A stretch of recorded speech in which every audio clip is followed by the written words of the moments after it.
Kæru félagar, sveitarstjórnarmenn á Vesturlandi. Þetta eru skrýtnir tímar. Ég hefði svo gjarnan vilja vera með ykkur í dag, eins og ég var í fyrra. En nú verður þetta að duga, en í staðinn þá fáið þið hefðbundna glærusýningu. Ég ætla að fara svolítið hratt yfir sviðið. Þetta eru margar glærur og margt sem þarf að fjalla um. En mér fannst mikilvægt að við myndum ekki klippa neitt út, þó að þetta sé kannski aðeins svo stuttur tími, heldur getið þið þá farið yfir þetta á netinu á eftir.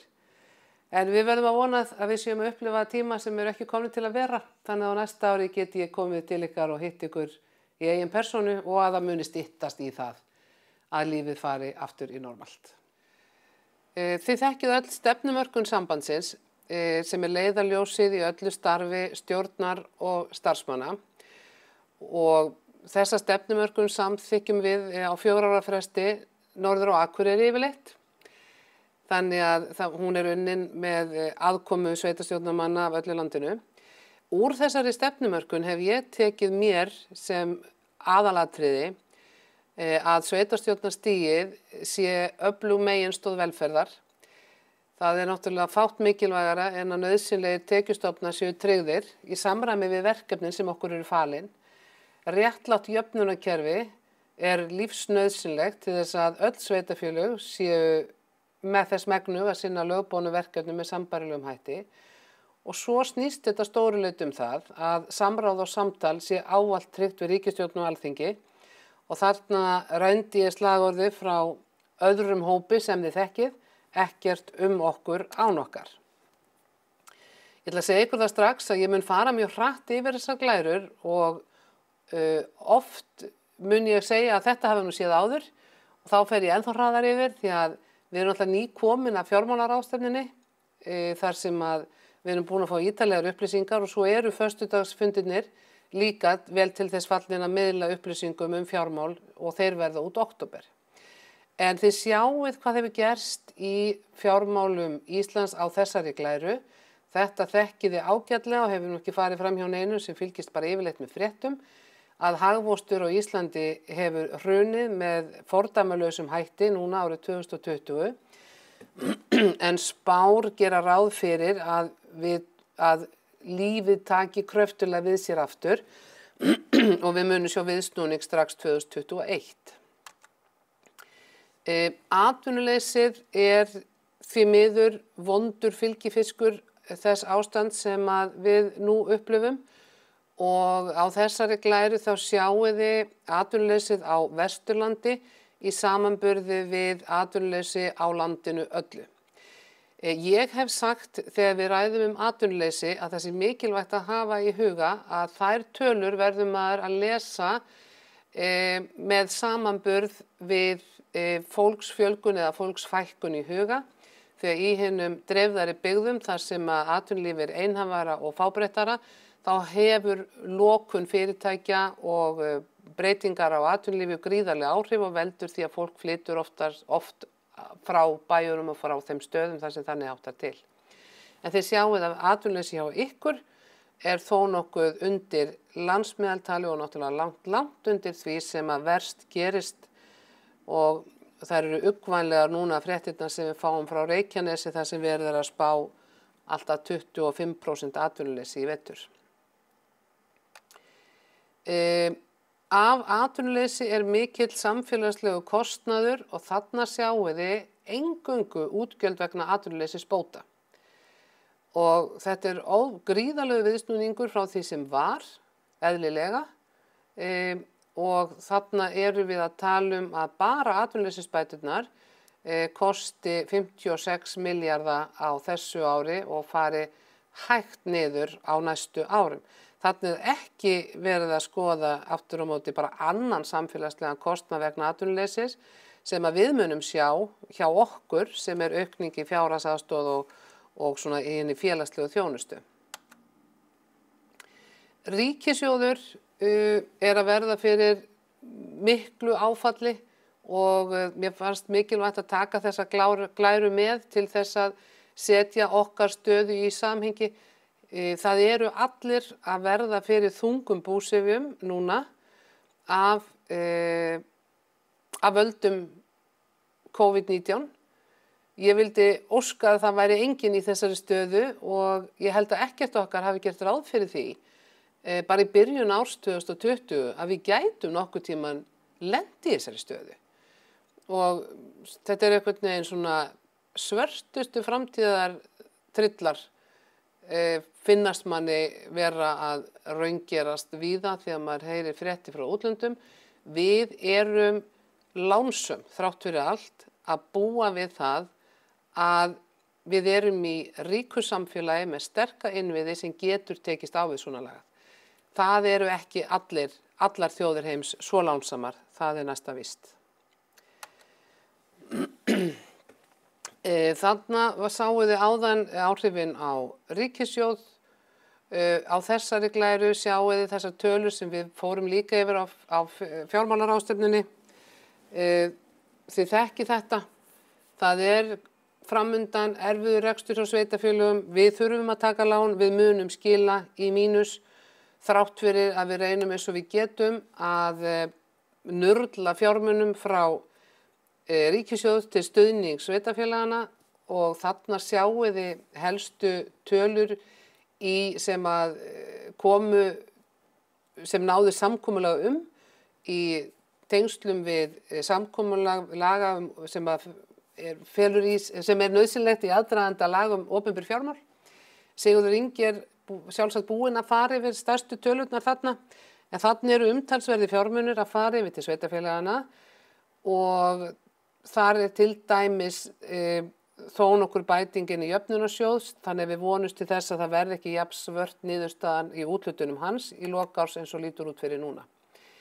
Mikilvægast af öllu er sú yfirlýsing ríkisstjórnarinnar að hún ætlar að standa við bakið á sveitarfélögum eins og frekast er unnt svo að starfsemi þeirra raskist ekki of á komandi mánuðum og misserum. Þetta var gríðarlega mikilvægt skref að ná og ekki síst sá skilningur að við erum í þessu saman. Þessi vegferð getur aldrei orðið eitthvað sóló tripp annarkvort ríkis eða sveitarstjórnar sem hið opinbera stjórnvald í þessu landi, þá verðum við að vinna saman að því að tryggja íbúum bestu þjónustu. Hér eru ýmiss konar atriði úr þessu samkomulagi, lag opinber fjármál. Þarna tek ég, svo ég minnist nú bara á fátt á þessum stuttatíma, endurskoðun regluverks jöfnunarsjóðs er að fara í gang og þessi síðasti liður þar sem að meta á kostnaðarþróun í þjónustu við fatlað fólk og fjármögnun þess málaflokks. Þessu náðum við inn alveg undir lokin og er afar mikilvægt og ég held að þið sem þekki þennan málaflokk, jafnvel og ég og eruð út á feltinu, þið vitið hvernig þetta er að þróast. Og ég get ekki nógsamlega lýst í hvað það var dýrmætt að ná þessu inn til þess að geta endurskoðað og hvaða áhrif eru þessi sífelldu lög og í þessu málaflokki og reglugerðarbreytingar að hafa á kostnaði. Það eru mörg stór umhverfis- og skipulagsmál á þingmálaskrá. Þarna tæpi ég bara á tveimur. Þið sjáið hinn, raflínuskipulag og raflínunefndin er mál sem var ekki alveg einfalt í stjórn. Og vegna þess að þarna þykir mörgum stigið inn í sjálfstjórn sveitarfélaga hvað var það skipulag. En við þekkjum hvaða afleiðingar það hafði að vera ekki með innviði í rafmagni í lagi þegar óveðri gekk yfir landið hér í fyrra. Og það er ekki hægt að búa við það. Þannig að það verður að koma einhverjum skikki á skipulagsmál til þess að jafn mikilvæg grunnþjónusta eins og rafmagn sé ekki háð einhverjum duttlungum. Það verður að vera hægt að koma rafmagni til þéttbýliskjarna og byggða þessa lands. Hálendisþjóðgarðurinn, það mál hefur tekið miklum breytingum að undanförnu og lítur út með allt öðrum hætti heldur en upphaflega frumvarpið, þannig að það er nú von til þess að það mál því lendi farsælega, en þar hefur sambandið lagt ríka áherslu á og ekkert sé gert sem sé í andstöðu við vilja sveitarstjórna.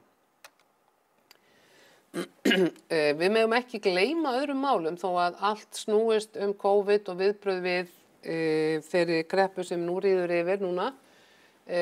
Úrgangsmálin og loftslagsmál eru eitthvað sem að komin á oddinn á málaskrá sveitarfélaga eru það áfram. Það er verið að vinna að stefnu, það eru miklar breytingar framundan en það skiptir mjög miklu máli að við náðum út eftir miklar samningaviðræður að urðunarskatturinn verður ekki að veruleika. Það er náttúrulega ekki boðlegt að boða nýjar álögur og íbúa þessa lands þegar ástandið er eins og það er. Þannig að við náðum út í viðræðunum að hann verður ekki að veruleika. Það eru fleiri mikilvæg þingmál sem eru í farvatninu. Við þekkjum breytingar á sveitarstjórnarlögum og ég hef nú trú á því að þó ég hafi ekki ennþá heyrt hvað Sigurður Ingi segir við ykkur, en þá veit ég að hann mun fjalla um þetta og það liggur fyrir skýr samþykkt landsfundar Sambands íslenskra sveitarfélaga og skýr vilji að styðja þá þingsályktun og núna það frumvarp sem að samgöngu- og sveitarstjórnarráðherra leggur upp með. Við vitum alveg það er ekki allir sáttir en við vinnum að sjálfsögðu eftir samþykkt landsþing. Stjórn getur ekki neitt annað og við værum auma stjórnin ef við værum ekki að því. Ný kosningalög eru í farvatninu og ég vil bara benda á það að það er verið að færa kjördaginn framar í þeim og síðan eru væntar breytingar á fæðingarorlofslögunum, eitthvað sem mun hafa mjög mikil og jákvæð áhrif á okkur sveitarstjórnarmenn og á fjárhagssveitarfélaga því að við þekkjum alveg kröfuna sem er á sveitarfélagunum að taka börn sem yngst inn, að lenging fæðingarorlofsins mun minnka þá pressu fyrir utan það að vera jákvæð fyrir fjölskyldu þessa lands. Ég ætla aðeins að minnast á loftslagsmálin af því að öll sveitarfélög þau eiga að setja sér loftslagsstefnu. Núna er verið að vinna í sameiningu að slíkri stefnu og að verkfærakistu sveitarfélaga í loftslagsmálum og ég vil bara minna á tengiliðafundinn þetta efni sem verður haldið 19. október og hvetja ykkur til að skipa ykkar fulltrúa í þessa vinnu þar. Það er óþarfi að við séum öll að finna upp hjólið, við eigum að vinna þetta saman eins og mörg önnur verkefni þar sem að við fáum bæði hagræði og einföldun í vinnunni með því að nýta okkur slagkraft sameinaðra sveitarfélaga. Núna ætla ég reyndar að segja samvinnu sveitarfélaga. En skóla- og fræðslumál, það er mikil áskorun fólkin í því að halda úti skólastarfi í leik- og grunnskólum í því ástandi sem við erum í núna og fræðslufólkið okkar og starfsmenn skólana eiga mikinn heiður skilið fyrir það sem að þau leggja á sig til að búa börnum okkar að mestu óbreytt lífsskilyrði á þessum tíma. Það var gríðarlega jákvætt að ná samningi við kennara, þannig að við þurftum ekki á aðgerðum þar að halda núna, þannig að ég vona svo innilega að samningurinn verði samþykktur. Í félagsþjónustunni þá er verið að vinna lagaramma samþætta velferðarþjónustu og þar munum við sérstaklega passa upp á ítarlegt kostnaðarmat. Ég skil þessa glæru eftir hjá ykkur vegna þess að núna fer að styttast í tímanum.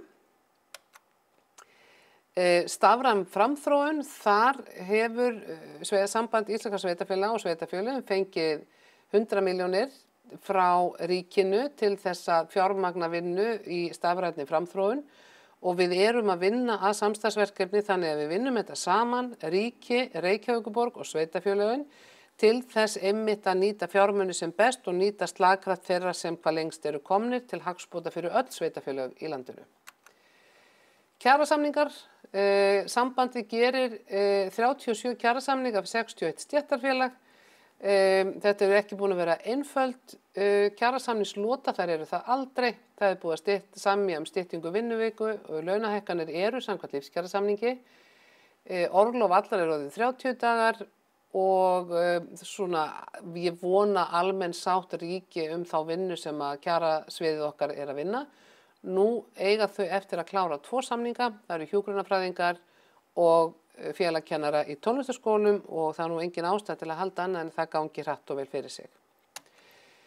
Hér sjáum við glærum fjölda sveitarfélaga, það er nú gaman að sjá að þeim fækkar og þau verða sífellt öflugri og fulla ástæðu til að óska Austfirðingum til hamingju með niðurstöðu þeirra vinnu sem þar fór fram og verður spennandi að fylgjast með þeirri svona fjölmörgu svona nýsköpunar tækifærum sem að þar eru að skapast og nýbreytni í stjórnsýslu.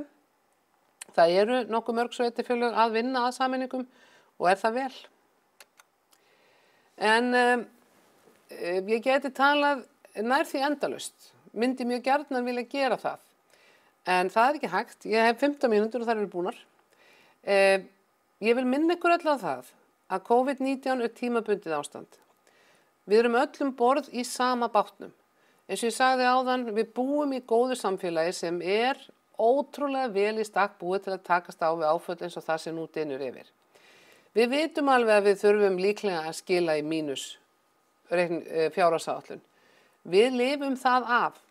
Við verðum að muna að þetta líður hjá. Og eftir munum við standa, reynslunni ríkari, tilbúin og öflug með getu og kunnáttu til að takast á við þær áskoranir sem þá munu blasa við. Og ég vil sem síðasta glæra og kveðja mín til ykkar sendi ykkur þessa mynd af listaverkinu hennar Elísabetar Jökulsdóttur sem var sett upp hér í Hveragerði. Í þessum steini á maður að sitja og muna það að eins og áin líður hjá, þá munu vandamál okkar allra líða hjá. Þakka ykkur kærlega fyrir og ég vona að þið hafið átt góðan dag og munið þið að góðan dag áfram.